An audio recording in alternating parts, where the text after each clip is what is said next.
Hello and welcome. Tonight, I invite you to step gently into the shadows of ancient power, into a world wrapped in marble and mystery, where emperors once ruled not only with iron, but with silence, secrets, and sorrow. This is not a tale of conquests and glory. Not entirely. Instead, we'll walk a quieter path, one lined with candlelight and cloaked figures, where whispered betrayals drift through the air like mist. It is a tale of those who wore the crown of Rome, and the heavy, haunting cost of such divine ambition. So make yourself comfortable, loosen your thoughts, close your eyes if you'd like, and allow me to begin this soft descent into the disturbing lives of Roman emperors. The story begins not with grandeur, but with a boy, alone in a palace far too large for any child's comfort. He was not yet Caesar, not yet anything the world would care to remember. His name was Gaius, though the soldiers would call him Caligula. Little Boots, a name born from affection, wrapped in childhood innocence, and soon to become a whisper of terror in the streets of Rome. Gaius was raised not like a prince, but like a possession, a charm. His father, the beloved general Germanicus, had been adored by the legions, marching with his son clad in miniature armour beside him. The men laughed at the boy's antics, lifted him high upon their shoulders, and crafted from him a kind of living symbol of their loyalty.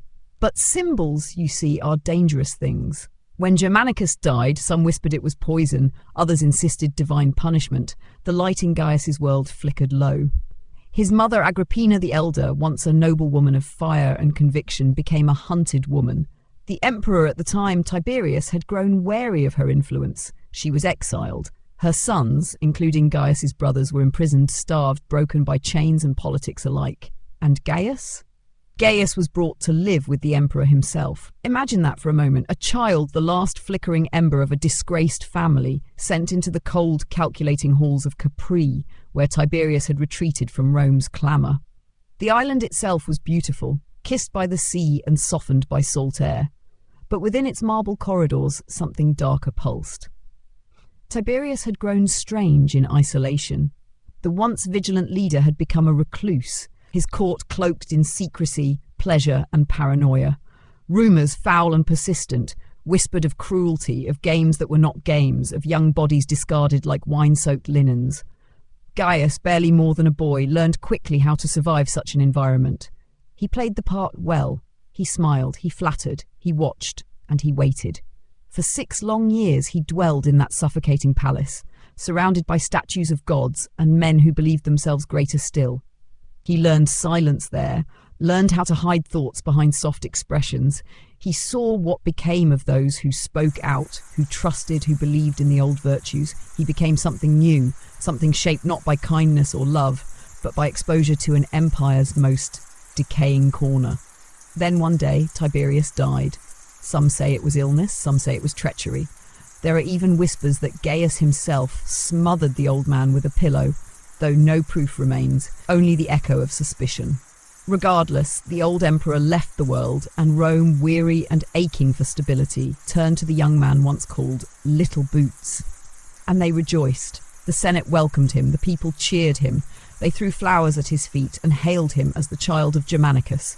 The Golden Prince returned. For the first few months of his reign, he ruled with grace, he pardoned the exiled, he offered games, generosity, and warmth. Rome exhaled in relief. But the darkness never left him. It had simply been patient. Not long after his coronation, Caligula fell ill, a fever that clung to him for weeks. When he rose from his bed again, he was not the same. Something in him had changed, or perhaps something had finally broken loose. He began to speak to the moon, they said. He declared himself a living god. He demanded statues of himself placed in the temples of Jupiter. He dressed not as an emperor, but as Bacchus, as Venus, as Apollo, a shifting mask of divine arrogance worn like a second skin. And the cruelty, oh, the cruelty unfurled like ivy. He would invite senators to dine with him, and during the meal remind them with a calm smile that he could have them killed, just like that. A snap of the fingers, a nod to a guard. He relished the fear, drank it like wine. Once, he is said to have ordered an entire section of the audience at the Colosseum thrown into the arena, simply because there were no more criminals left to execute and he'd grown bored. But there was sadness too, beneath the madness. An aching, hidden madness that perhaps even he could not name. He grieved for his lost family, for his mother, his brothers, and he claimed to see them in visions. Sometimes he screamed in the night, chased by dreams of the island, of Tiberius's cold fingers reaching through time. He named his horse a consul, not out of mockery, or not just mockery, but as a message that even a beast could rule more wisely than the Senate, and he wasn't entirely wrong. In the end, Rome could not bear him. His guards turned on him, led by men who had once sworn loyalty, who now saw only danger in his continued reign. He was stabbed in a hallway of his own palace, left to bleed beside his pregnant wife, a pool of imperial blood in a marble corridor. Silent, still. The people who had once cheered him now whispered of divine punishment. The Senate scrambled to erase his memory, to rewrite him as a monster, a cautionary tale. But deep in the veins of history, his name remained. Caligula. Not a boy in armour, not a god in flesh, but a scar, carved into the quiet night of Rome. And so our story begins, not with glory but with echoes, the kind that whisper through stone halls long after the torches have gone out. Close your eyes now, if they are not closed already.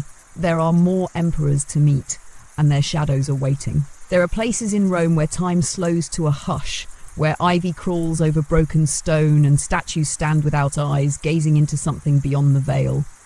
It is here, in these quiet ruins, that another shadow waits for us. Tonight, we drift into the life of a man who never truly wanted to rule, but who became the centre of a storm that would shake an empire. His name was Claudius. To the Roman elite, Claudius was a joke. He stammered, he limped. His head twitched at odd moments. They thought him slow, perhaps even simple. A man best tucked away in the library while more noble bloodlines fought for power. He was the nephew of Tiberius, the uncle of Caligula, and for most of his life he was ignored, a shadow flickering at the edge of great history. But Claudius, you see, was always watching. Where others dismissed him, he listened. Where others schemed, he observed. And in the dust-laden silence of scrolls and records, he became a scholar of Rome, its laws, its customs, its heart. Not a warrior, not a politician, but a man who knew that power was not always worn loudly. When Caligula was murdered, chaos reigned. The Senate hesitated, unsure who should next wear the crown. But fate has strange habits, and that night, while soldiers swept the palace for traitors, they found Claudius hiding behind a curtain. His knees shook, his face was pale, but in that trembling moment, the Praetorian Guard saw something unexpected. They saw safety. They dragged him out and hailed him emperor. And so, with the blood of his nephew still wet on the palace floors, Claudius, the stammering fool, became the ruler of the greatest empire the world had ever known. At first, Rome laughed. They mocked his voice, they questioned his mind, but Claudius paid no mind to whispers. He ruled not with speeches, but with reforms. He expanded the empire into Britannia, a campaign few thought possible. He repaired aqueducts, restructured the legal system, and welcomed freedmen into the halls of power, angering the old patricians who thought only birth gave a man worth. And yet, for all his intellect, Claudius had one blind spot: love. He married poorly, again and again. First, there was Plautia Urgulanilla, a woman of noble blood and icy temperament. Their union was short, marked by rumours of scandal and infidelity. Then came Aelia Paetina, but she too drifted into memory with little warmth. It was Messalina who truly ensnared him, Valeria Messalina, young, radiant and cunning. She was no mere consort, she was a spider, weaving her silken threads through the heart of power, wrapping Claudius in devotion and deceit. He adored her, worshipped her, and she revelled in it. But Messalina's hunger was not for love, it was for dominion.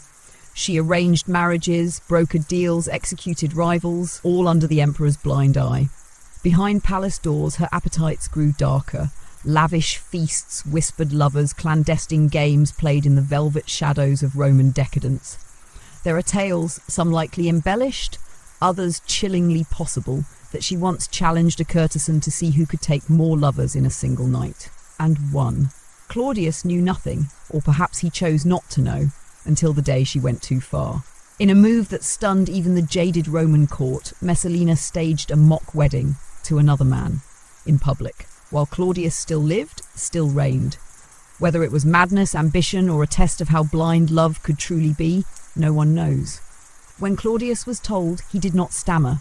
He did not hesitate. He signed the order for her execution. She fled, hid, begged. The soldiers found her in the gardens, trembling with fear. She tried to take her own life, but her hands, once so skilled in manipulation, faltered. A soldier ended it for her, and Claudius ate dinner. Perhaps he wept later, perhaps not. History does not always record a man's private grief. He married once more, Agrippina the Younger, sister of Caligula, mother of Nero, a marriage not of passion, but of politics. She brought her son into his household, coaxed Claudius into naming the boy as heir. She whispered into the old emperor's ear, just as Messalina once had. But Agrippina was colder still, her eyes always scanning the horizon, seeking her son's future, not her husband's peace. And then one night, Claudius fell ill. The stories say it was mushrooms, a favourite dish served by Agrippina's hand. Some say they were laced with poison. Others insist it was a slower game, a mixture of herbs and neglect, perfectly timed. Whatever the truth, the man who once hid behind a curtain, who rose from ridicule to rulership, passed quietly into death. He left behind an empire stronger than he had found it, but he also left behind a boy named Nero, who had learned that poison could be mightier than the sword. The Senate mourned Claudius with forced dignity. They deified him, more out of habit than affection. Statues were raised, coins were minted, but his truest legacy was written not in gold or stone, but in the echo of soft steps down palace corridors, the footsteps of a man underestimated, who ruled from the shadows and who loved too deeply for his own survival. Now, as the night deepens, we move forward again. A new emperor waits for us, a boy shaped by ambition and flames, one who believed himself not merely a ruler, but an artist and a god. The name burns even now, centuries later, but we will get to him in time. The candle flickers lower now, its flame a thin thread of gold against the velvet hush of night. In its glow, the silhouette of a young man begins to form, slender, elegant, and crowned not only by laurel but by fire.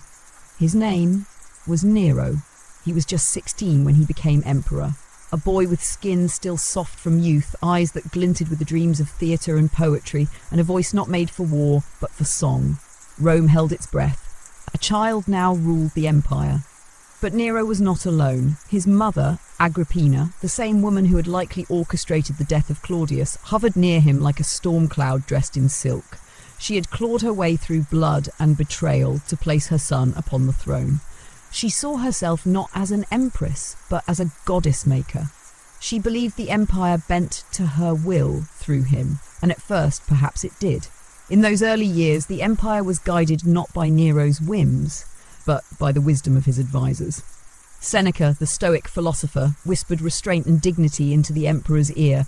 Burrus, the loyal general, enforced the law with quiet strength, and Agrippina, always Agrippina, watched over them all like a spider perched on a thread of gold. But Nero was not content to be a puppet. The strings chafed. He longed not for governance, but for glory, not the kind won on battlefields, but on stages. He composed music, sang before courtiers, and fancied himself a tragic hero from the Greek epics. He saw politics as a stagecraft, and himself as the playwright. Agrippina, however, still imagined herself holding the pen. Their relationship fractured slowly, like a porcelain mask showing hairline cracks. When Nero took a lover, the freedwoman act, Agrippina raged. When he denied her access to the palace chambers, she threatened to elevate another claimant to the throne. When he asserted his will in matters of law, she reminded him ever so coldly who had placed the diadem upon his head. And so Nero decided she had to die. It began with subtlety. He tried to poison her once, then again, but Agrippina, it seems, was not unfamiliar with the taste of toxins. She took antidotes daily, so Nero grew bolder. He constructed a collapsible boat rigged to sink at sea with Agrippina aboard. It was meant to appear accidental, a gift to his mother with a hidden grave, but Agrippina did not drown. She swam ashore, soaked and furious. The failed assassination became a whisper among the people, a joke in the taverns. Nero, humiliated, abandoned subtlety. One night, under cover of darkness, he sent assassins to her villa. They found her in bed. She is said to have opened her robe, baring her chest, and whispered, "Strike here, where I bore him." When the blade fell, it was not upon an enemy of Rome, but the womb that once cradled an emperor. Nero emerged from that night, changed. Something had shifted in his eyes. The boy who once trembled before his mother now walked through the marble halls alone, crowned not by her ambitions, but by his own mania. He married Poppaea Sabina, a woman of startling beauty and cunning mind. But love, in Nero's world, was fragile. One evening, in a fit of rage, he kicked her in the belly while she was pregnant. She died. Some say he wept for days. Others say he composed a lament in her honour, more enamoured with the melody than the memory of her voice. Still, the empire moved on. Then came the fire. It began in the markets, they say, a flickering ember caught in dry wood. But the flames spread faster than wind. Rome burned for 9 days. Districts vanished in smoke. Temples cracked and fell. The air itself trembled with screams and ash. Where was Nero? Some say he watched from a tower, singing of Troy's fall, his voice lilting over the destruction like a lullaby. Others believe he was far from the city, returning only when the damage was done. Regardless, the people wanted someone to blame, so Nero gave them scapegoats, the Christians. A small, strange sect at the time, easy to vilify. He ordered them seized. Some were torn apart by dogs, others burned alive to light his gardens at night. Their screams became a part of Rome's evening music. But the fire had also burned something else. Trust. The senators grew restless. The people grew cold. Nero, increasingly unhinged, retreated further into fantasy. He performed in theatres across the empire, demanding applause, forcing nobles to sit through endless recitations. To leave early was treason. To show boredom was death. He declared himself a living god, ordered golden statues of himself raised across the land. He even competed in the Olympics, and of course he won every event. Meanwhile, the provinces rebelled. One by one, legions declared loyalty to other generals. The Praetorian Guard, once loyal, now wavered. The Senate, once silenced, began to stir. And when the final blow came, when Galba's rebellion approached the city gates, Nero found himself alone. No guards, no friends, no applause. He fled the palace, hiding in a villa outside the city. There, surrounded by a few frightened servants, he paced the cold floor. He begged one of them to help him end his life. When they hesitated, he drove a dagger into his own throat. As he bled, he whispered his last words, "What an artist dies in me." Thus passed Nero, the boy who dreamed of fame, the emperor who loved more the echo of his own voice than the heartbeat of a nation. Rome buried him in secret, no grand procession, no golden urn, just silence, and yet his shadow lingers. In every whispered rumour, in every tale of fire and madness, in every dream of power dressed as performance. The stage is quiet now, but another figure waits behind the curtain, sharpening his blade in the dark. The smoke of Nero's fall still lingered in the Roman air, coiling between statues and colonnades like a ghost reluctant to leave. The city was weary. Too many betrayals, too many tyrants who mistook cruelty for strength, theatre for rule. And yet the empire endured. It always did. But now there was a power vacuum, a throne without a master. And into that hollow space surged ambition. Thus began the year of the 4 emperors. Galba came first, an old soldier, stern and severe, chosen by the legions of Hispania. He had the bearing of discipline, the cold righteousness of a man who believed Rome needed correction. And perhaps it did. But Galba mistook fear for loyalty. He walked into the city draped in austerity, cancelling rewards, ignoring alliances, stripping the guard of promised payments.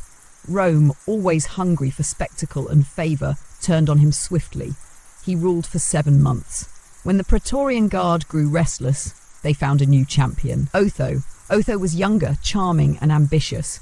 Once a close friend of Nero, he had styled his hair like the fallen emperor and whispered sweet promises to the disillusioned guard. They listened. Galba was slain in the forum, his head paraded on a pike, his blood soaking the white marble. But Otho's reign was not destined for peace. In the provinces, Vitellius rose with his own legions, bold and brutal. 2 emperors could not rule one Rome. The legions clashed at the first battle of Bedriacum. Otho lost. Rather than plunge Rome into another civil war, he chose a different path. One morning he entered his tent, wrote a calm farewell and fell upon his own sword.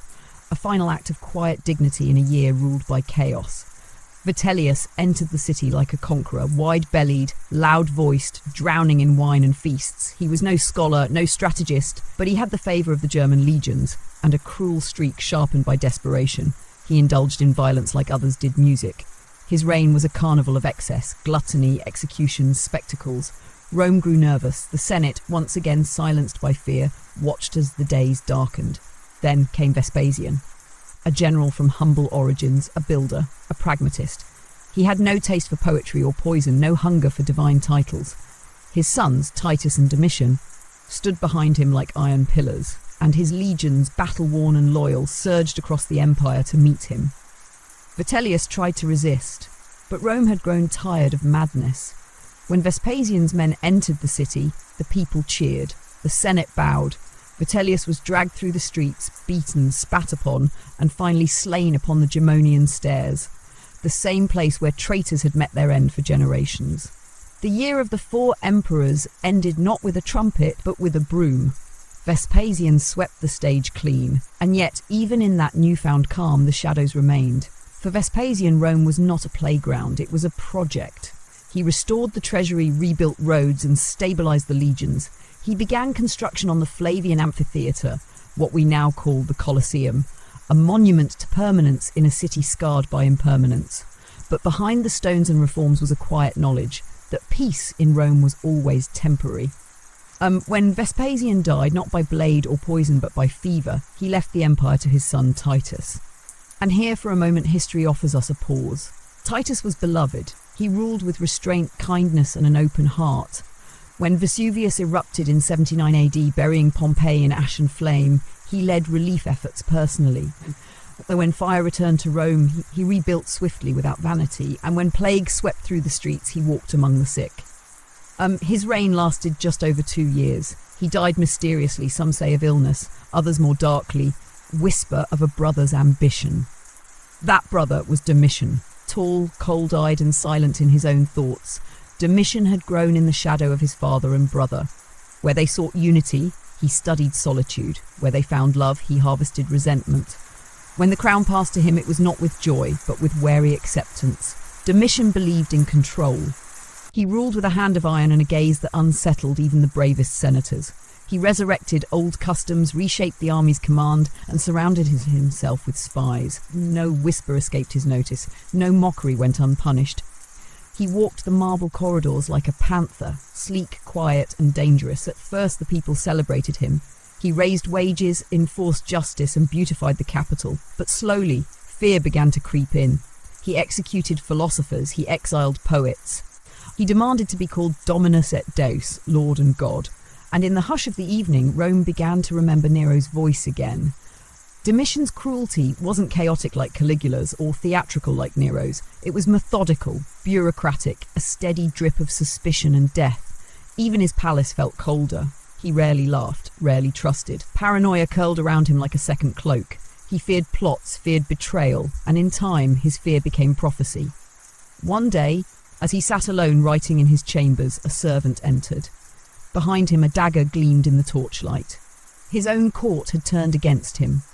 Slain by those closest, his wife among them perhaps, Domitian died not with a scream, but with the bitter silence of a man who had always expected it. The Senate rejoiced. They declared him a tyrant, erased his name from monuments, purged his memory from coin and scroll. But memory does not die so easily. It lingers in the quiet folds of history, in the cracked busts that still bear his silent gaze, in the shadows he left behind, shadows that remind us that even peace in Rome was always earned in blood.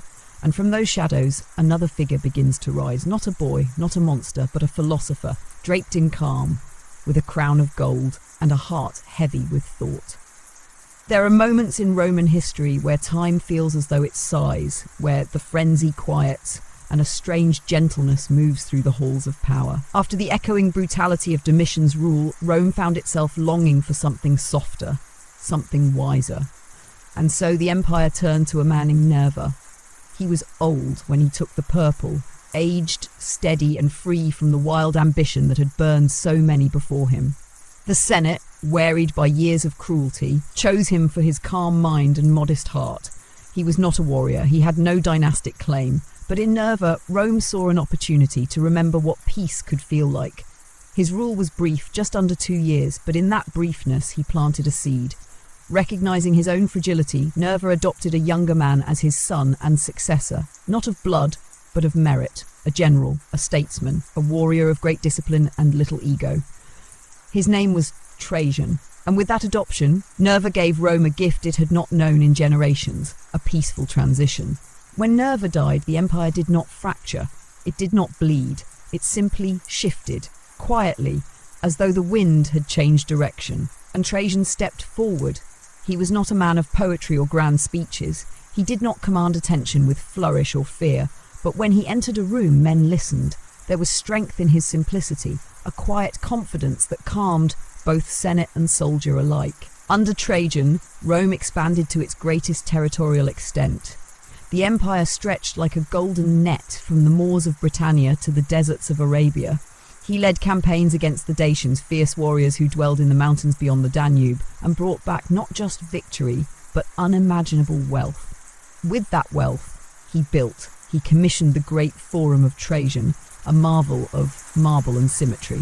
The column that still bears his name spirals upward with tales of conquest carved into stone, a silent scroll of war written not in ink but in chisel and shadow. But Trajan was not merely a conqueror. He cared deeply for the people, not just those in the capital but in the far corners of the empire. He improved roads, aqueducts and welfare systems. He believed that the strength of Rome was not in its legions but in the lives of those it ruled. Yet even the wisest leaders are still men. In his final years, Trajan fell ill. His body, once strong and unbending, began to wither. As he drifted through fevers, there was debate, hushed and careful, about his successor.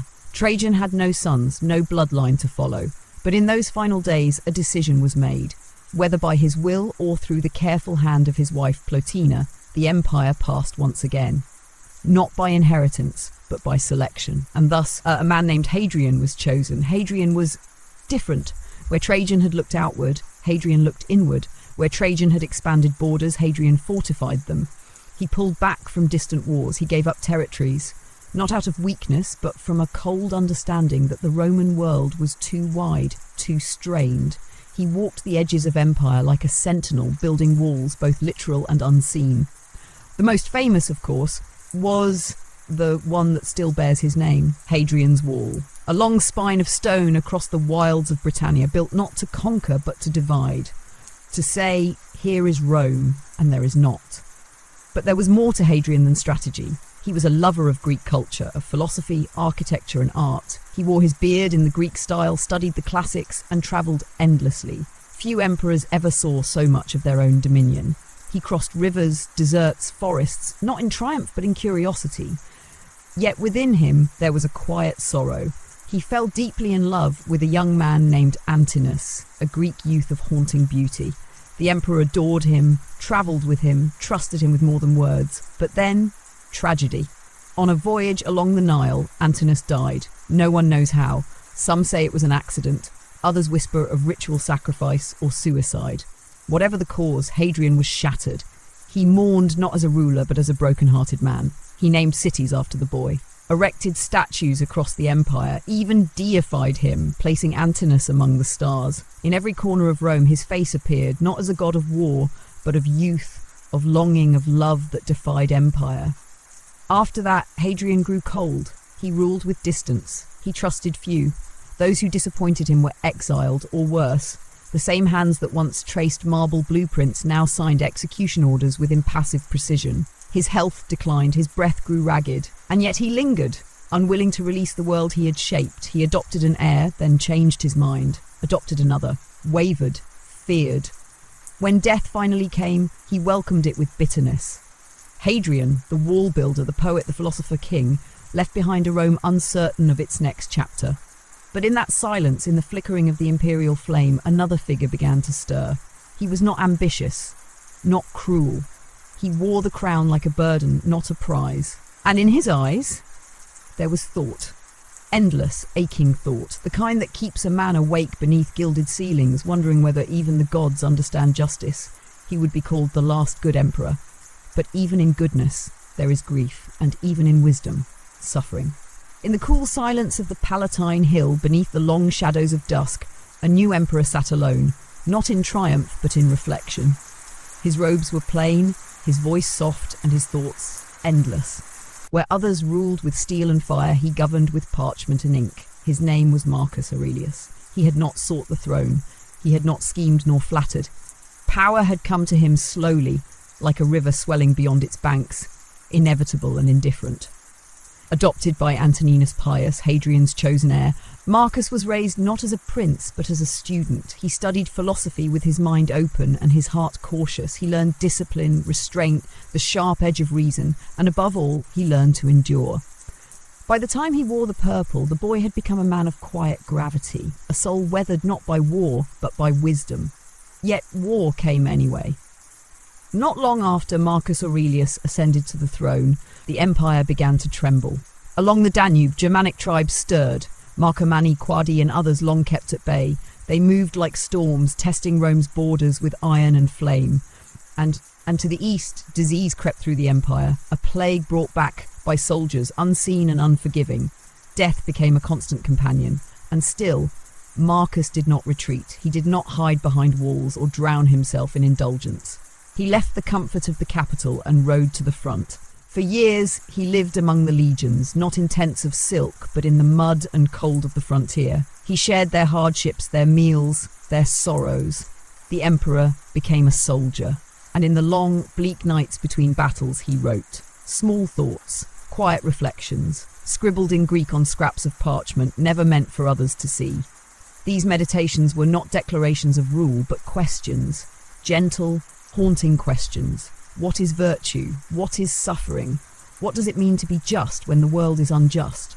He wrote not to teach, but to survive his own sorrow. For while war raged outside the empire, sorrow tore through his home. His beloved wife, Faustina, passed away during his campaigns. And though her legacy would later be dressed in whispers and suspicion, rumours of betrayal of lovers, Marcus never spoke ill of her. He mourned in silence, folding his grief into discipline. But perhaps the deepest wound was his son, Commodus. Unlike his father, Commodus had no taste for philosophy. He was drawn instead to spectacle, to applause.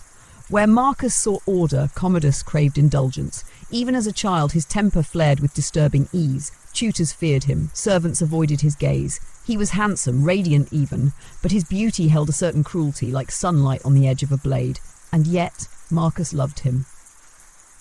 He hoped that wisdom could be taught, that patience could shape a new kind of emperor. For years, Marcus had ruled jointly with his brother by adoption, Lucius Verus, and later alone. Now he looked upon his only surviving son and wished to believe the empire could continue in gentle hands. But Rome does not bend easily to hope. As Marcus aged, his body began to fail him. The years on campaign had carved deep lines into his face. The plague had not spared his strength. Still, he fought. He held the borders, he listened to petitions, he wrote. In his final days, he lay in his military camp, surrounded by loyal men and the bitter winds of the north. He did not ask for marble, he did not summon poets. He asked only that Commodus be present, that his son might learn, even in death, what it meant to serve something greater than oneself. Marcus Aurelius passed away in 180 AD, not in the warmth of a palace, but on the cold soil of the frontier. A philosopher, a warrior, a reluctant god, the empire wept, senators mourned in ceremony, generals bowed their heads, but far away in the quiet spaces between Marcus's own words, there was already a sense of dread. Because now Commodus ruled, and where the father had governed with reason, the son would rule with impulse. Rome, so often pulled between wisdom and madness, had once again shifted. The age of the philosopher king had ended, and in its place rose a performer. A man who believed himself Hercules reborn, more divine than Caesar, more immortal than Jupiter. But those days had not yet begun. For now let us rest in the memory of Marcus Aurelius, the last of the 5 good emperors. A man who did not chase legacy, yet left behind something eternal. Not in stone, but in thought, in the quiet ink of his meditations. In a voice that even now feels like a whisper at the edge of sleep. The torch had passed, but the flame flickered. When Commodus stepped into the role left by his father, it was not as a steward of wisdom, but as a boy wrapped in the skins of gods. He had not earned his crown through war, nor inherited the discipline of philosophy. Instead, he emerged from the shadow of Marcus Aurelius with golden curls, an athlete's form, and a restless hunger for adoration. And Rome, weary but always watching, looked on with bated breath. At first, the transition appeared smooth.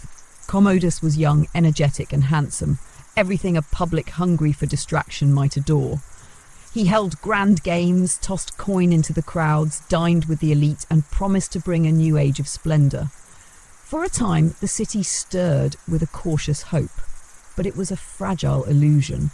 Commodus did not see himself as a ruler in the tradition of his father. He did not linger in courtly debates or wrestle with the questions of justice and restraint. No, he saw himself as something more. He believed himself divine, not metaphorically, not symbolically, truly divine. He renamed Rome itself, calling it Colonia Commodiana, the colony of Commodus. The Senate, bound by fear, was forced to accept. Statues of the emperor multiplied, showing him as Hercules, club in hand, lion skin draped over broad shoulders. His likeness began to replace the gods of old. But beneath the marble, the city trembled. The Senate despised him, the army mistrusted him, and the people began to whisper. They remembered Marcus Aurelius, the emperor who walked beside soldiers and wrote by candlelight, and they looked now at his son, striding into the arena, demanding to be called the conqueror of 1,000 gladiators. Yes, Commodus fought in the Colosseum, not as a distant spectator, but as a performer. He donned armour, swung a blade, and posed before crowds trained to cheer on command. He did not face trained fighters. His opponents were often wounded, weakened, or terrified slaves. But still, he declared each match a triumph, and with each spectacle his delusion deepened. The games became his obsession. He neglected affairs of state, dismissing officials who bored him, executing those who questioned him. He appointed favourites, not for their wisdom, but for their flattery. One such man, Clender, rose from a freed slave to hold nearly limitless power behind the throne. He sold public offices to the highest bidder. The court, once governed by stoic minds, now danced to the tune of corruption. And outside the palace, the city rotted. Famine struck, riots erupted. When the people cried out, Commodus responded not with relief, but with more games. He believed blood on sand could silence hunger, that the cheers of the arena could drown out the howls in the streets. But Rome had seen enough. Plots brewed in silence. One, led by his sister Lucilla, failed, and she paid with her life. Others were thwarted, whispered away by the emperor's ever-present network of spies. Commodus grew more paranoid, more isolated. His list of enemies expanded, and with every death he grew more certain that the world conspired against its living god. He retreated further into fantasy. He signed documents not as emperor, but as Hercules Romanus. He adorned his chambers with trophies and lion hides. He began to speak of moving the capital to Egypt, to live as a pharaoh among golden temples and eternal sun. The Senate trembled, the guards grew restless. Rome, once the heart of the world, now pulsed with fear beneath the weight of a single man's madness. And then came the bath. It was the final day of the year, 192 AD. Commodus had planned a grand celebration for the new year, one in which he would appear in the arena as both god and gladiator, a spectacle beyond imagining. But that night, a plot unfolded. His mistress, Marcia, had seen too much. She had begged him to rule wisely. He had placed her name on an execution list. She found it, and she acted. The emperor's wine was poisoned, but when he vomited it up, desperate hands were summoned. A wrestler, Narcissus, was brought to his chambers. And there, beneath the flickering lanterns of the imperial bath, the living god was strangled to death. Not by a rival king, not by an army, but by a single man's hands. When morning broke, the Senate declared Commodus a tyrant. His statues were torn down, his name was scratched from monuments. Rome exhaled as if waking from a fever dream. But the fever had not lifted, not yet, for Commodus had left behind no heir, no plan, no foundation, and once again, the empire stood at the edge of uncertainty, trembling between restoration and ruin. Still, in the silence of that night, as the echoes of applause faded from the Colosseum stone, a question lingered. How does an empire endure when its gods become monsters? The answer, as always, lay in what or who would come next. And who came next was a soldier, one who walked in from the provinces, sword at his side, ambition in his chest. The games were over, now came war. The curtain of spectacle had fallen, torn and bloodied, and Rome stood bare beneath a sky that no longer believed in gods. After Commodus, the city was hollow, not in ruins but in rhythm. The heartbeat of power faltered, unsure where to beat next. And then from the provinces came a man with steel in his eyes and the silence of discipline in his voice. Pertinax. He was no noble, no poet. He had been born the son of a freedman, a man who once sold wood for a living. Through grit, loyalty, and a tireless sense of duty, Pertinax rose through the ranks of the army, serving under emperors who had long forgotten what duty truly meant. And now, at the twilight of the 2nd century, Rome handed him the crown. Not with celebration, but with relief.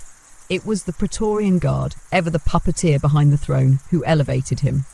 In the vacuum left by Commodus, they believed Pertinax would be pliable, a puppet draped in virtue.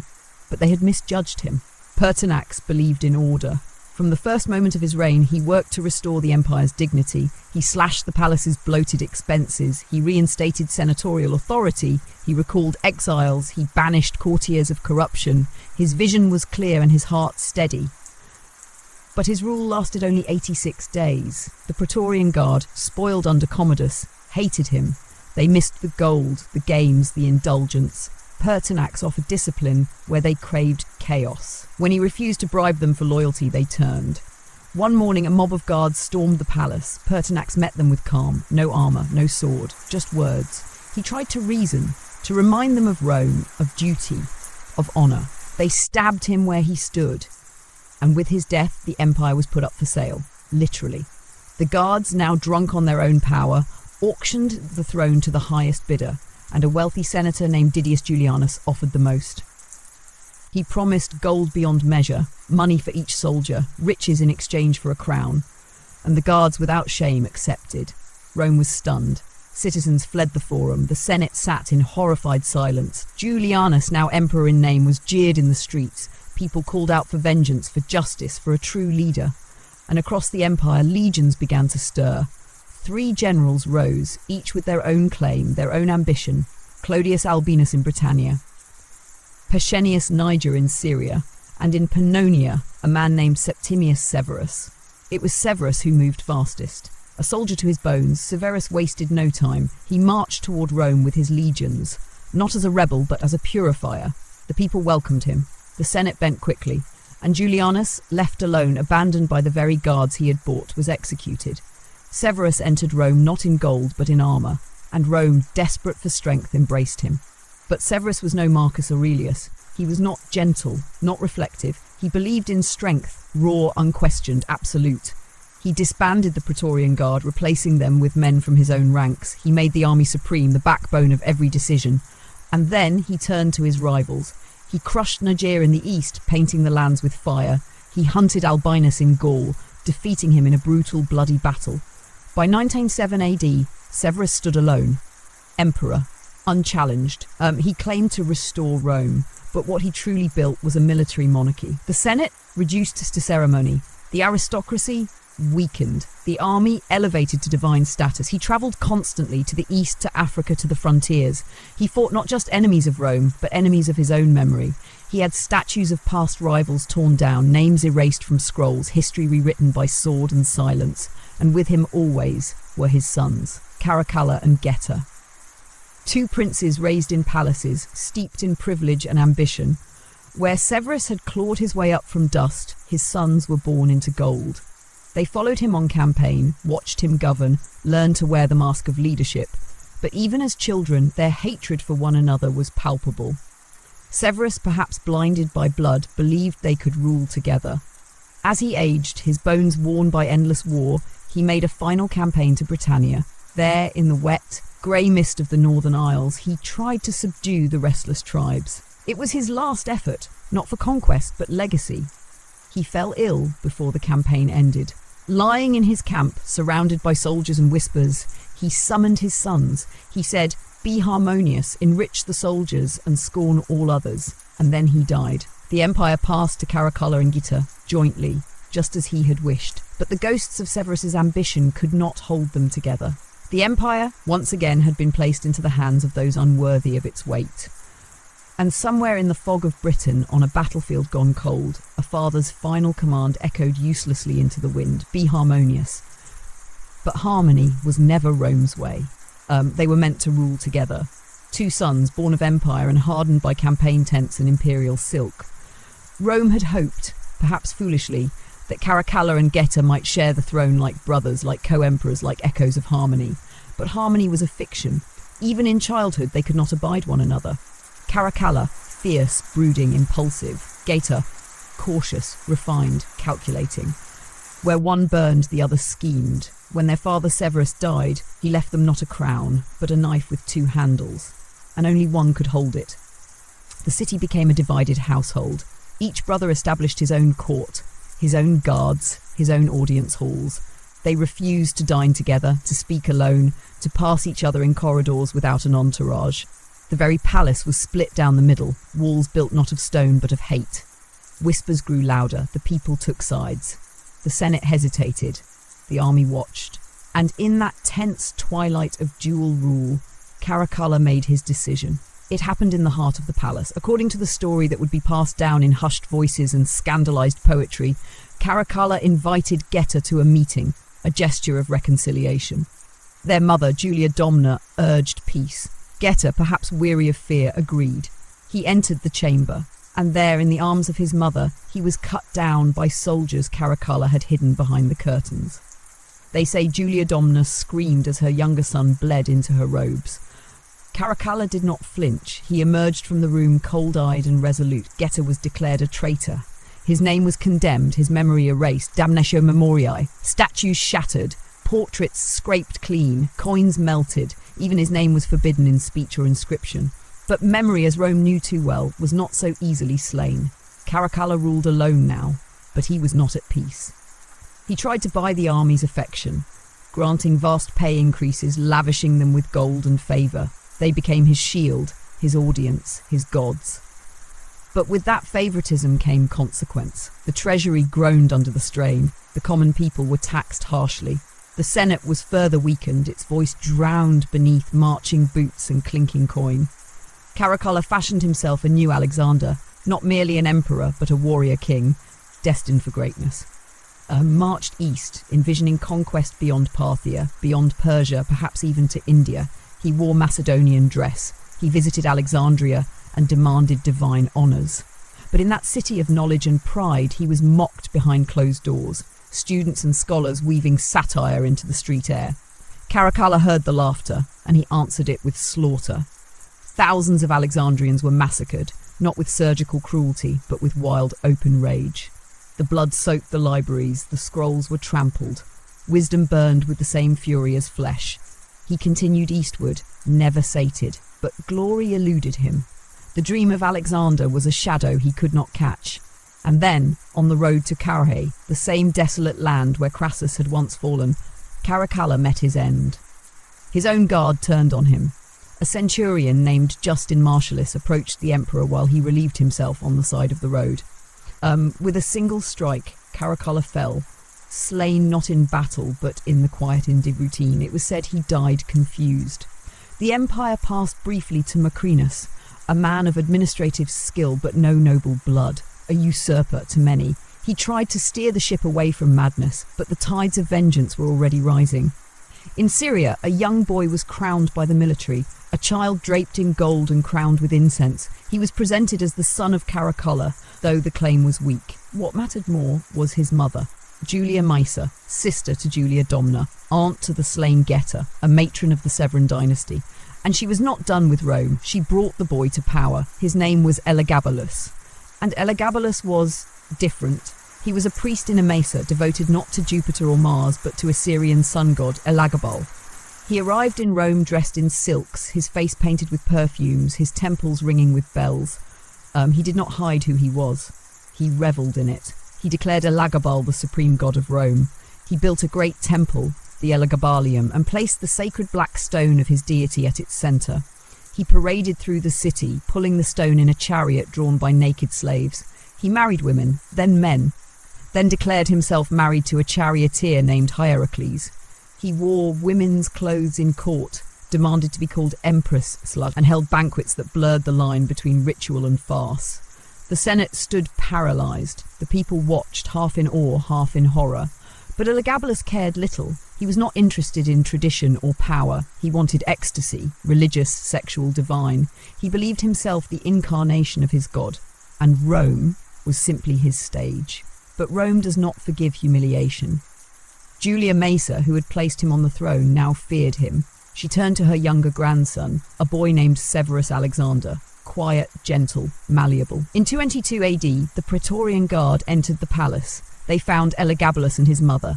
They dragged them through the streets. Their bodies were dismembered, thrown into the Tiber. And so ended the most surreal chapter of Roman rule. But Rome did not collapse. It never collapsed. It simply blinked, breathed, and moved on. A new emperor rose, young, serene, and soft-spoken. The pendulum swung once again, from chaos to calm, from gold-draped temples to stoic reforms. But beneath that calm, the cracks deepened.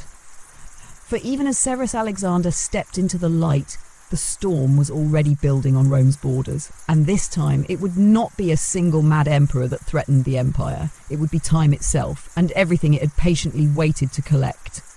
He was only 14. Severus Alexander ascended the throne not with ambition, but with wide eyes and trembling hands. After the blood-slicked reign of Elagabalus, the empire ached for calm. The Senate, the army, the people, all yearned for something simpler, gentler. And so they looked upon the boy and saw not an emperor, but a mirror of their hopes. Behind him stood his grandmother, Julia Maesa, and his mother, Julia Mamaea, formidable women who had steered the fates of emperors. It was they who governed in truth, while the boy studied philosophy, practiced his Greek, and tried to understand the weight of a crown. For a while it worked. Rome quieted. The streets calmed. The temples returned to tradition. The Senate breathed easier. Severus Alexander did not demand divinity. He did not dance through the forums in silk or declare new gods. Instead, he listened to his advisors, to his generals, to the quiets of reason that had for so long been smothered by madness. He tried to rule well, but outside the city walls, the world had changed. The empire's borders, long held by the sword, now trembled beneath the weight of new powers.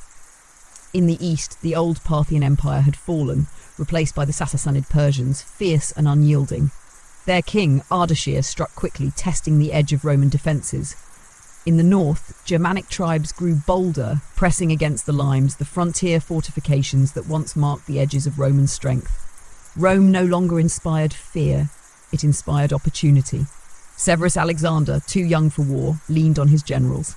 But trust, once broken by emperors past, was hard to restore. The army murmured. They remembered Marcus Aurelius leading campaigns personally, rein in his beard, sword in hand. Now they were led by a child with scrolls, not scars.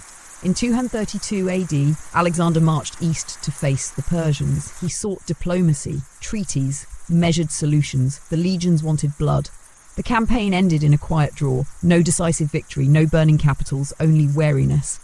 When the emperor returned, the soldiers did not cheer. They watched.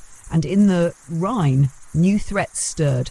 Germanic tribes swept across the borders, burning settlements, cutting through defences with ease. Rome called for its emperor. Again, Severus Alexander answered. Again, he sought negotiation. That decision sealed his fate. To the soldiers, it was weakness, a betrayal.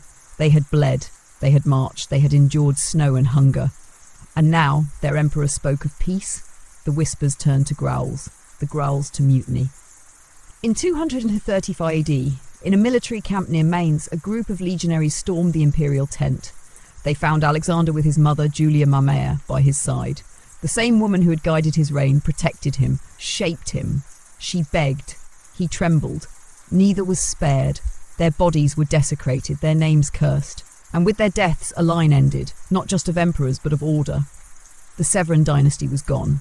And in its place, chaos. For nearly 50 years, the Roman Empire would spiral into what history would later call the crisis of the 3rd century. A storm not of one mad emperor, but of dozens. Soldiers who seized the crown only to lose it within months. Generals declared Augustus by their troops, then slain by their successors. It began with Maximinus Thrax, a giant of a man, literally, towering, brutal, born in Thrace to humble stock. He had risen through sheer force, a warrior moulded by frost and blood.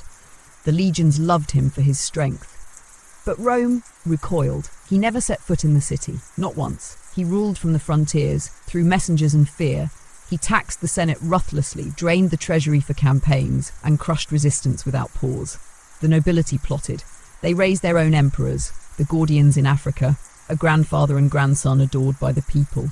But their reign was brief. The elder Gordian died by his own hand after defeat. The younger was slain. The Senate, desperate, appointed new emperors, Pupienus and Balbinus, to face Maximinus. Civil war loomed, but fate moved faster. Maximinus marched on Rome, only to be stalled by famine, disease, and an army too tired to follow. In a quiet camp, his own soldiers turned on him. He was killed alongside his son. Their heads were sent to the Senate. Rome rejoiced, but the rejoicing was short-lived. The two senatorial emperors, Pupienus and Balbinus, ruled in uneasy partnership. They quarrelled.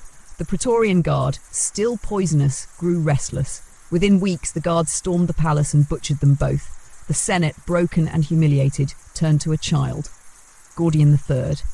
Just 13, the boy became emperor not by strength, but by exhaustion. The people were tired, the army was tired, and in the soft eyes of Gordian, they saw hope, or at least a pause. For a time it held. He was guided by wise advisors, and the empire steadied. But as always, the frontiers beckoned. The Persians loomed again in the east. At just 17, Gordian led a campaign to stop them. Some say he died in battle, others whisper he was murdered by his own general, Philip the Arab. Philip took the throne, declared peace, and even celebrated Rome's 1,000-year anniversary with grand games. But within 5 years, he too was dead, slain in battle against another claimant. Then came Decius, then Gallus, then Aemilianus, then Valerian. Each rose from the legions, each promised restoration, each fell. Rome was splintering, not just in soul but in body. Whole provinces broke away, Gaul, Palmyra, the east. The once mighty empire was now ruled in pieces, each shard bearing its own emperor, its own army, its own gods. The walls of Rome still stood, the temples still caught the morning sun, but the heart of empire beat erratically. Too many emperors, too much blood, and behind every laurel wreath a dagger waited. The question now was not who would rule, but whether Rome could survive ruling itself. The empire bled from every corner. In the dust of forgotten provinces, in the forests of the north, in the golden sands of the east, Rome's grip faltered. The imperial purple passed like a fever, from one soldier to another, from one promise to the next. No longer sacred, no longer feared. It had become something transactional, worn briefly and cast aside, often soaked in the blood of the last who dared to wear it. And in this collapse, Rome became many Romes. In Gaul, a splinter empire rose, a Gallic empire, led by generals tired of waiting for stability. In the east, the city of Palmyra, radiant and proud, began to shine with its own imperial light. The old unity of Augustus and Trajan was now a memory, fading in the echo of distant prayers. But in the midst of this fracturing came a man who refused to let the empire die. Aurelian. He rose not from palaces, but from the rank and file of the legions, a soldier's soldier. Hardened by the wild frontiers, shaped by discipline and cold. His eyes were sharp, his words few, his temper legendary. The army respected him, the Senate feared him, and the enemies of Rome would come to know his name with dread. In 270 AD, Aurelian was proclaimed emperor. The empire, broken and scattered, now placed its hope in one man. A commander, not of ideas, not of reforms, but of action. He wasted no time. First, he turned toward the Germanic tribes. The Goths, Vandals, and Juthungi had pierced deep into Roman territory. Aurelian met them head-on, not with caution, not with diplomacy, but with iron. He drove them back. Again, his legions marched like a blade through the wild lands, cutting a line of reclaimed earth and burning defiance. Where towns had fallen, he rebuilt. Where fortresses crumbled, he raised new stone. But still, he saw what others had refused to admit. Rome was no longer invulnerable. The city itself, once considered untouchable, now trembled under threat. And so, Aurelian ordered something unprecedented. A wall. Massive, imposing, unrelenting. The Aurelian walls would wrap around the heart of the city like a shell. Not just a defence, but a confession.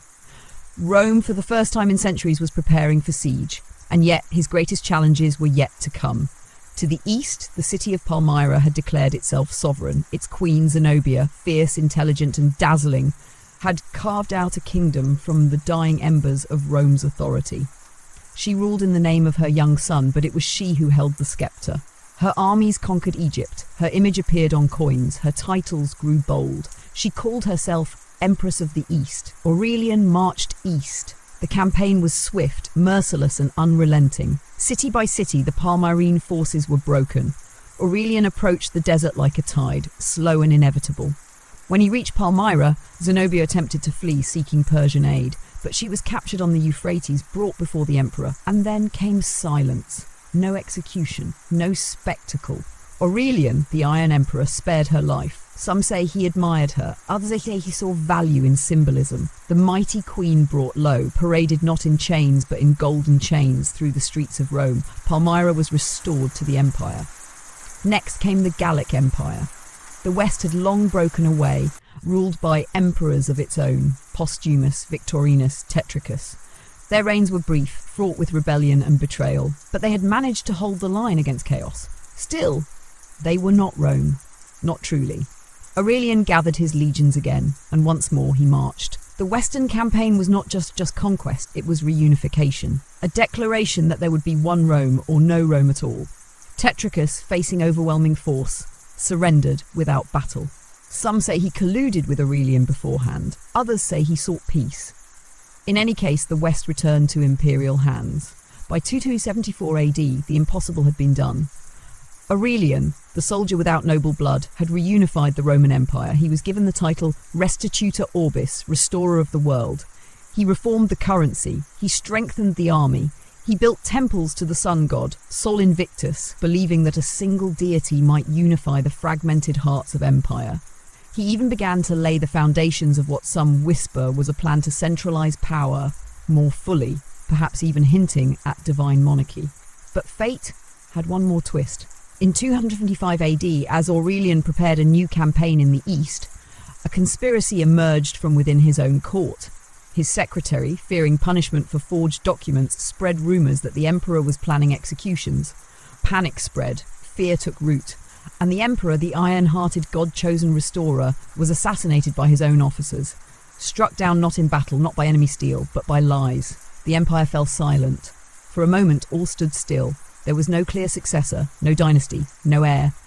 But there was something else now, a new realization. Rome could be saved, not by bloodlines, not by oratory, but by resolve. Aurelian had proven it. One man, born of dust and steel, had pulled the shattered pieces of empire back together. His memory lingered in the walls he built, in the provinces he reclaimed, in the sunrise over the Palatine where Sol Invictus was worshipped in quiet reverence. And though he was gone, the echo of his footsteps still marched, for in the distance another emperor was watching, and he too had dreams, not of restoration, but of transformation, a dream that would change the empire forever, a dream of a single god. The empire had been glued back together, its provinces stitched with discipline, its borders redrawn with blood, but Rome was tired. It had endured plague, rebellion, betrayal, invasion, and madness, all within a single lifetime. It stood now like a wounded titan, proud yet trembling, beautiful but brittle. And from that wounded world rose a new figure, not a restorer, not a philosopher, not even a conqueror. This one was a builder of realities. His name was Diocletian. He came not from the patrician class, not from Rome's storied bloodlines, but from the Balkans. Born to a family of no consequence, a child of obscurity, a product of frontier hardship, and like Aurelian before him, Diocletian climbed the military ladder with quiet, lethal precision. He knew how to command, how to survive, and when the empire cried out for stability once more in 284 AD, it was Diocletian who answered. He took power after the assassination of Numerian, one of many short-lived emperors in a line that flickered and failed like candle stubs in a windstorm. Diocletian's rule, however, would not be snuffed out so easily. From the very beginning, he saw the problem clearly. The empire was too vast, too chaotic, too fractured to be ruled by one man alone. So he divided it, not in destruction, but in design. He created a system known as the Tetrarchy, rule of 4. There would be 2 senior emperors, Augusti, and 2 junior emperors, Caesares. Each would govern a portion of the empire, each would share responsibility. Rome would not break again because it would be balanced. Diocletian ruled the east, the wealthier half, while his trusted colleague Maximian took the west. Beneath them, Galerius and Constantius Chlorus rose as junior emperors. 4 men, 4 courts, 1 empire. It was an elegant idea, and for a time it worked. Borders were stabilised, revolts crushed, prices controlled. Cities fortified. Diocletian oversaw reforms with surgical focus. The military was reorganised, the coinage revalued, and the sprawling bureaucracy reshaped into something firmer, something colder. He was no lover of the Senate, no speaker of poetry. He ruled from Nicomedia, not Rome. The eternal city, once the beating heart of the world, had become a ceremonial relic. The empire's pulse had shifted eastward, toward marble palaces built on pragmatism, not nostalgia. But beneath the reforms, there was fear. Diocletian was a master of order, and order to him meant control. He surrounded himself with symbols of divinity. He wore elaborate robes. His subjects could no longer speak directly to him. Prostration became standard. He was not merely a man, he was Dominus et Deus, Lord and God.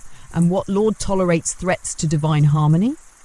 There was one group, small yet growing, that refused to recognize his divinity. That gathered in secret. That denied the old gods and refused sacrifice to the imperial cult. They whispered of one God, a carpenter's son nailed to a cross, and they multiplied. The Christians. For decades, emperors had tolerated them in uneasy silence. But Diocletian did not believe in tolerating disorder. In 303 AD, he unleashed the Great Persecution. Edicts were issued, churches were destroyed, scriptures burned, clergy imprisoned, tortured, executed. Entire congregations vanished into prisons and execution pits. In some regions, the persecution raged with brutal clarity. In others, it flickered, resisted by local governors or softened by hesitant soldiers. But the message was clear: there would be no dual loyalty in Diocletian's world. One empire, one truth, one divine authority. And yet, even as fire consumed the scriptures, even as crosses were broken and saints were slain, the Christians endured. In hidden homes, in catacombs, in the echo of whispered prayers, they remained. Diocletian's health began to fail not long after, and here history turns once more. For unlike so many emperors before him, who died by dagger, poison or betrayal, Diocletian did something almost unthinkable. He abdicated. In 305 AD, he stepped down, not in disgrace, not in exile, but in intention. He retired to his palace in Split, modern-day Croatia, a sprawling complex beside the sea. There, among gardens and stone colonnades, he tended to his vegetables. When asked later if he might return to politics, he replied, "If you could see the cabbages I grow, you would not ask me that again."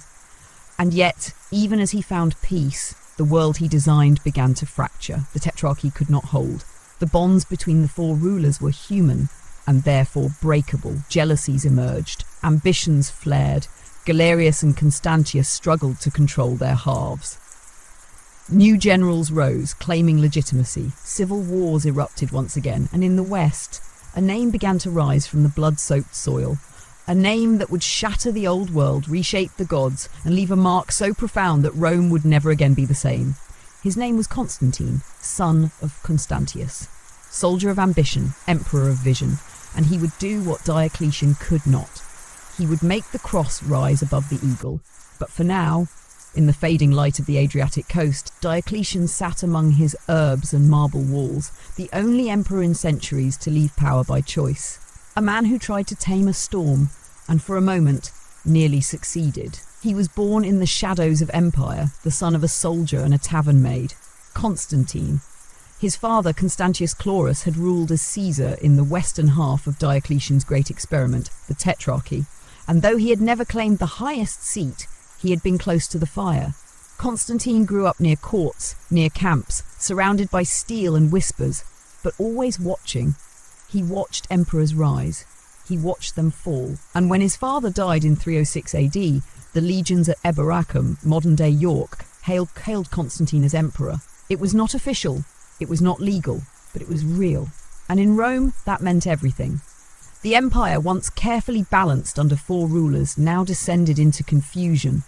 Too many men claimed the title of Augustus. Too many armies marched in different directions. The empire cracked again, not along its borders, but in its identity. Who ruled? Whose voice was Rome's? And amidst that chaos, Constantine played the long game. He did not rush toward Rome. He strengthened his position, made alliances, won battles, watched rivals falter. Over the years, one by one, the other claimants fell. Galerius died, Maximinus failed, Licinius waited in the east. Stood Maxentius. Maxentius ruled Rome itself, the eternal city. He styled himself as a restorer, a protector of the Senate, a man of the people. But his rule was brittle, built on spectacle and fear, much like Commodus before him. Constantine saw the moment ripening, and in 312 AD he marched. It was not just a campaign, it was a reckoning. As his army approached the city, a strange tale began to spread of a dream, a vision. Constantine, it was said, looked to the heavens and saw a symbol in the sky, a cross shining in gold and the words "In hoc signo vinces," "In this sign you shall conquer." And so he ordered his soldiers to paint a new emblem on their shields, the Chiro, the first letters of Christos, a Christian symbol. When Constantine approached the Milvian bridge, Maxentius chose to stand and fight. He called upon the old gods, made sacrifices, consulted omens. He even destroyed the bridge behind his own army, confident that victory would need no retreat. He was wrong. Constantine's army broke through. Maxentius fell into the river. His body, armour still gleaming, was pulled from the Tiber the next day. And Constantine entered Rome not as a usurper, but as a saviour. He did not slaughter the Senate. He did not purge the temples. He promised peace, stability, and above all, a new future for Rome and for Christianity. It had once been a persecuted sect, its followers burned, hunted and silenced. But now it rose from the catacombs to the palaces. In 313 AD, Constantine and Licinius issued the Edict of Milan, a declaration of religious tolerance. Christians could worship freely, churches could be rebuilt, property returned. It was a seismic shift. But Constantine went further. He showered the church with favour, granted bishops imperial privileges, presided over theological councils, and in 325 AD he summoned the most famous of them all, the Council of Nicaea. There, bishops debated the nature of Christ, the mysteries of the Trinity, the question of divinity itself. And Constantine, not a bishop, not a priest, sat at the centre wearing purple robes and speaking with imperial authority. He was no longer merely emperor. He was Pontifex Maximus in truth, the bridge between heaven and earth. But Constantine did not stop at faith. He saw that Rome, beautiful, ancient and decaying, could no longer be the heart of empire. It had become too ceremonial, too corrupt, too fragile. So he built a new Rome. On the shores of the Bosporus, where Europe meets Asia, he raised a city from old Byzantium. Marble, gold, mosaics, a city of splendour and fortification. He called it Nova Roma, but the world would remember it by another name, Constantinople. Here he moved the imperial court. Here he built Christian churches beside pagan columns. Here the empire would breathe a different air. It was not a rejection of the past, it was a rewriting. He ruled until the end of his life, not with the violent collapse so common among his predecessors, but with slow dignity. He was baptized only on his deathbed, wrapped in white, his sins washed clean beneath imperial light. He died in 337 AD. And the empire, divided among his sons, entered a new age. An age not of marble gods, but of crucifixes and saints, not of Jupiter and Mars, but of Peter and Paul. And yet, the shadow of power remained. The sword did not vanish. The hunger for rule did not die. What Constantine had done was irreversible. He had fused empire and church, throne and altar. He had carved a new face into the eternal mask of Rome. And behind that new face, old ambitions still stirred. Because even among the saints, emperors still dreamed of eternity. The golden cross now shimmered where eagles once soared. But though Constantine had reshaped the empire, its soul, its skyline, its sense of the divine, he had not solved its most enduring flaw, the hunger of men. After his death, the empire fractured again, not from enemies at the gates, but from sons at each other's throats. Constantine had left behind Constantine II, Constans and Constantius II. Rather than sharing the empire in peace, they turned upon one another with suspicion and blade. The result was blood. Constantine VI was slain by Constans. Constans, in turn, was murdered by the usurper Magnentius. Constantius II, quiet, calculating, deeply devout, emerged as the sole ruler by 353 AD, but not without cost. He ruled alone, cloaked in ceremony, surrounded by spies, and burdened by a vision of Christian purity that turned increasingly austere. Pagan temples were shuttered, heresies condemned, statues torn down, philosophers exiled, and still the empire trembled. By now it had become clear the unity Constantine had conjured was a veneer stretched thin over old divisions. The West weakened, the East grew stronger, but at their shared heart, Rome's soul shifted, and then came Julian. He was not meant to rule. A nephew of Constantine, Julian had been spared the purge that consumed most of his relatives only by retreating into books and shadows. He grew up in Cappadocia, studied philosophy in Athens, and wrote letters in the style of Plato. He admired Marcus Aurelius. He wore the beard of a philosopher, rare now in a world of clean-shaven courtiers.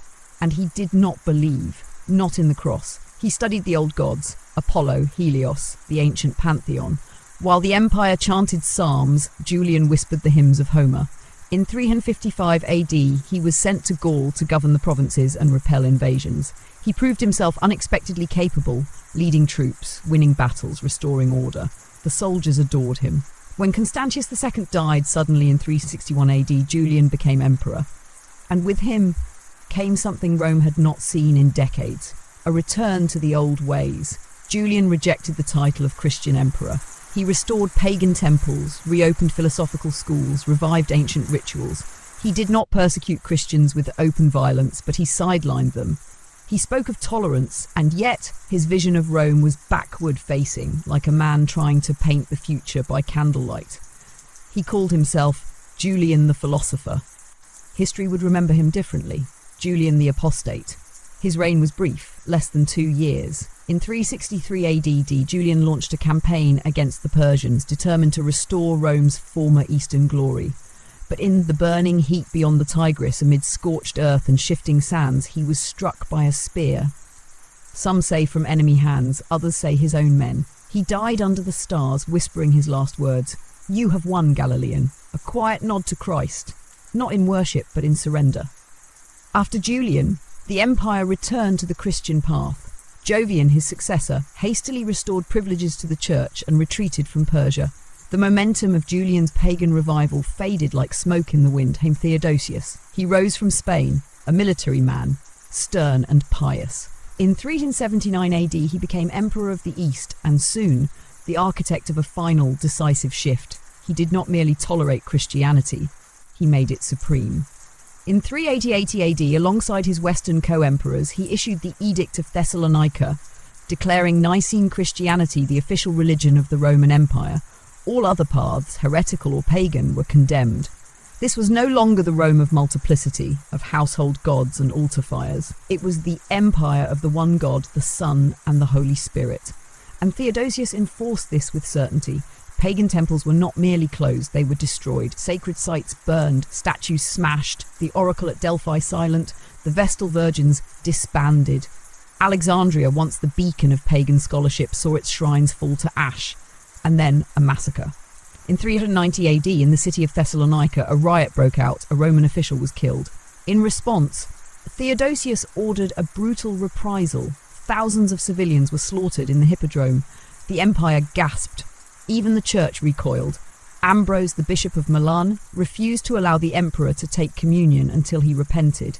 And to the shock of all, Theodosius obeyed. He stood outside the cathedral, barefoot, weeping. An emperor who commanded legions, who had bent the gods to his will, now bowed before the church. The order of Rome had changed. Forever. When Theodosius died in 395 AD, he was the last emperor to rule both the eastern and western halves of the empire. His 2 sons inherited a world already pulling apart, Honorius in the west, Arcadius in the east. And while Constantinople gleamed in marble light, Rome began to dim. The city that had once ruled the world, that had seen Augustus, Trajan, Marcus, Constantine, now stood vulnerable. The eagles had flown high, but beyond the Alps, beyond the Rhine, in the forests and hills of forgotten tribes, new storms gathered. Rome's enemies no longer feared its legions. They saw opportunity. And they would come, not as whispers, not as conspiracies in marble halls, but as waves of fire. The twilight was near, and even emperors could not stop the night. It began not with a roar, but with a murmur, the soft sound of hooves on damp earth, the creak of wagons heavy with belongings, the sighs of entire peoples moving, searching, fleeing. The borders of the Roman Empire, once thick with soldiers and pride, now stretched thin like worn parchment. And from beyond those edges came the tide, the Visigoths. They were not invaders in the way Rome had once understood invasion. They did not storm the gates with conquest in their hearts. They came as refugees. Pressed by the Huns, fierce riders sweeping down from the steppes, the Visigoths begged for asylum, food, shelter, safety. In 376 AD, the Roman authorities allowed them in, a mercy. But mercy in Rome often walked hand in hand with mismanagement. The officials extorted the Goths, sold them spoiled meat. separated families, made them wait in hunger and humiliation. And the Visigoths, once humbled, began to sharpen blades. Their leader, Fritigern, rallied them not just against injustice, but for survival. In 378 AD, they met Rome's legions at the Battle of Adrianople. The Emperor Valens led the Roman army himself. He underestimated them, thought them scattered, weak. He charged without waiting for reinforcements. By nightfall, the Roman army was annihilated. Valens burned to death in a farmhouse, surrounded and betrayed by the land he once ruled. It was a wound deeper than numbers. Rome had not seen such a defeat in centuries. The Visigoths did not vanish. They remained inside the empire, settled but restless, a nation within a nation. Rome was no longer an impenetrable wall. It was now a house with open doors. And the West, so long the heart of Rome, was fading. In the East, Constantinople remained strong, fortified, flourishing in silk and ceremony. But the West crumbled beneath the weight of its own contradictions.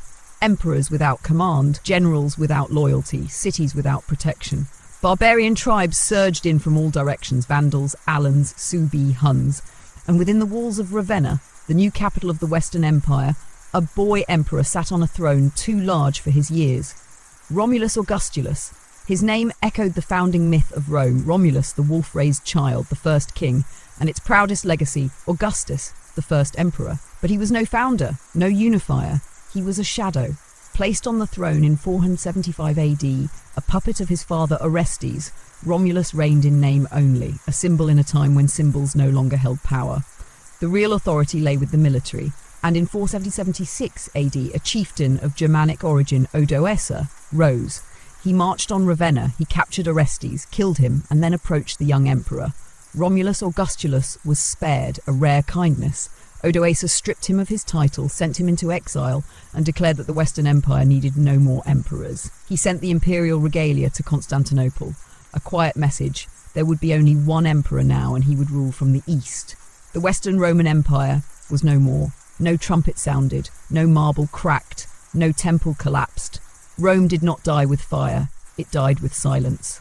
The Senate still met, though its power was ceremonial. The titles lingered, the names, the echoes. But the empire that had once stretched from the Scottish highlands to the sands of Mesopotamia was gone. And yet, even in its fall, Rome transformed. Odoacer ruled Italy as king. The Ostrogoths followed, then the Byzantines, then the Lombards. The name of Rome, Roma Eterna, the eternal city, lived on in the church, in the papacy, in language, law and dream. The Eastern Empire, what we call Byzantium, continued for nearly 1,000 years more. It would have its own emperors, cunning, brilliant, devout and cruel. It would survive sieges, plagues, crusades. But it was no longer the Rome of Caesar or Constantine. The ancient Rome, the Rome of togas, of Senate stones, of golden eagles held aloft, that Rome had receded into shadow. And what of its emperors? They began as conquerors, they became gods, then madmen, then philosophers, then ghosts. Some tried to save the empire, others tried to possess it, but none could escape it, because to be emperor of Rome was not merely to rule, it was to carry a weight no man could bear, a dream too large, a legacy too fragile, and a flame too easily consumed by wind. Tonight that flame is gone, but in the hush of history it still flickers, in ruined columns, in worn Latin inscriptions, in the whispered stories of emperors who believed they could master time. They could not, but they tried.